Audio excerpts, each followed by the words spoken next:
Interesting to see what comes out of that. Thank you, Jared. So what we can expect from tonight's debate. Joining me to weigh in is Morgan Lyon-Cotti from the University of Utah's Hinckley Institute of Politics. Morgan, good morning. Good morning. I know there's a lot of contention in that first presidential debate. What's changed there to make this vice presidential debate more peaceful?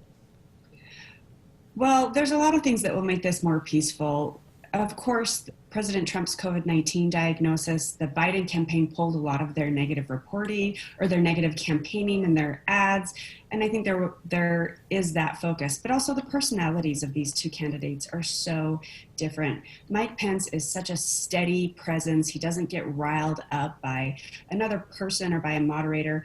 And Senator Harris is this seasoned prosecutor who knows how to cross-examine and how to dive into issues in a really measured way.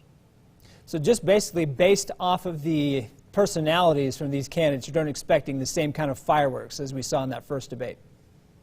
I don't think so. And especially there was so much negative press and negative feedback about that first debate and the uncertainty that there might be more debates. I think people are really relying, from the citizens and voters to the campaigns, they are relying on these two candidates to have a civil, policy-driven debate and really show voters why they should be turning out for these campaigns. I understand this debate will look a lot different with COVID-19, too. It will look different. The desks are farther apart where they're seated, and we've seen the reporting out there that there are those plexiglass shields between the candidates. And of course, there's going to be, as Chris Nelson was just talking about, there's going to be fewer people in the hall, and we are encouraging people to really watch from home and enjoy it there. So now you mentioned the president's diagnosis there. How do you think you mentioned as well that the negative ads were pulled from the Biden campaign, but how will the candidates address his diagnosis tonight? I think that is going to be a really the highest of tight ropes they are going to be walking there. Vice President Pence needs to address it. He needs to show strength.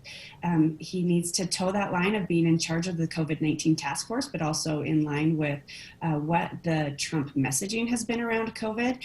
And then Kamala Harris, Senator Harris, probably is going to try to bring up what many in her party think, that these diagnoses show the lack of leadership, but she needs to do that in a way that doesn't seem like she's blaming a sick person or attacking a sick person or a sick staff. Yeah, that is a tricky tightrope to walk for both of them. How much do you think this debate will influence the election?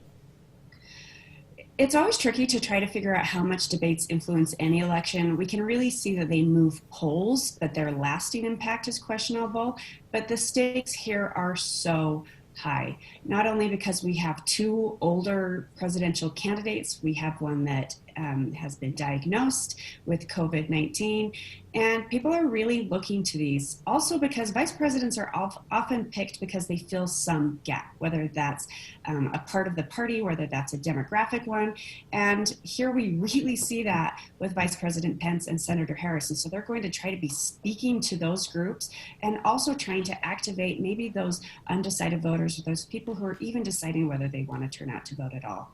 And we'll see how it turns out. That's tonight. You can watch that debate. Of course, talking this morning with Utah's Hinckley Institute of Politics, Morgan Lyon-Cotti. Morgan, thanks for being with us today. Happy to be here. Now, you can watch the debate right here on ABC4. It starts at 7 p.m. We'll have a recap of the debate tonight on ABC4 Utah News at 10, and tomorrow morning right here on Good Morning Utah.